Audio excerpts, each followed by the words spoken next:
শহরের বিভিন্ন এলাকায় পার্থেনিয়াম গাছে ছেয়ে যাচ্ছে উদাসীন পৌরসভা। শহরের বিভিন্ন মাঠ, সরকারি কোয়ার্টার, রাস্তার দুধারে এই আগাছা জন্মে যাচ্ছে, জঙ্গলে পরিণত হচ্ছে। পৌরসভার পক্ষ থেকে তা নিধনের কোনো প্রচেষ্টাই করা হচ্ছে না, সাধারণ মানুষের অভিযোগ। তবে পার্থেনিয়ামে যে আগাছা শহর জুড়ে রয়েছে তার স্বীকার করেন পৌর চেয়ারম্যান। তিনি কি বললেন শোনাবো। শহরের চারিদিকে বিশেষ করে কোয়ার্টারগুলো পার্থেনিয়ামে ভরে গেছে, কি না, আমি বলেছি যে সেন্টার ইন্সপেক্টর আছে, তাকে বলেছি, সে কাটছেও। যেখানে নেতাজি সুভাষ মঞ্চ ছিল তার সামনেও অনেক পার্থেনিয়াম হয়ে গেছিলো, তো 50% কেটেছে, 50% আছে, কেটে দেবে।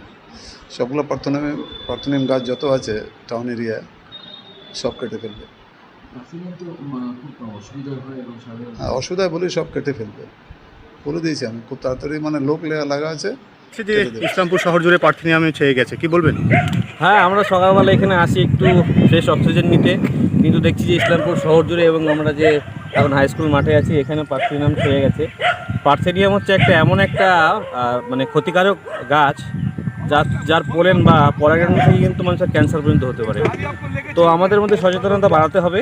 আর আমাদের পৌরসভা কী করছে উদাসীন এই বিষয়ে, ইমিডিয়েট আমি রিকোয়েস্ট করছি সর্বজন মানুষের কাছে, আপনারা আন্দোলন গড়ে তুলুন এবং এই পার্থেনিয়ামকে এখান থেকে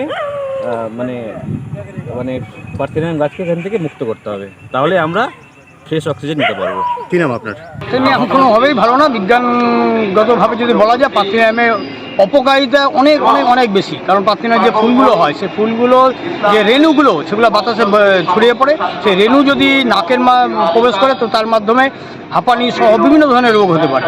আর যে বিষয়টার কথা বলা হচ্ছে সেটা সত্যিকার ইসলামপুর শহরের বুকে একটা জ্বলন্ত সমস্যা। কারণ ইসলামপুর শহরের বিভিন্ন অংশ, বিশেষ করে দেখবেন হাসপাতাল, স্কুলগুলো, বহু স্কুল আছে, সেই স্কুলের আশেপাশে পার্থেনিয়াম গাছ হয়েছে।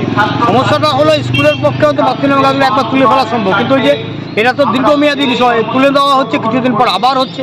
ফলে তাদের পক্ষে এই পার্থেনিয়ামের যে জঙ্গল সেটা পরিষ্কার করা সম্ভব হচ্ছে না।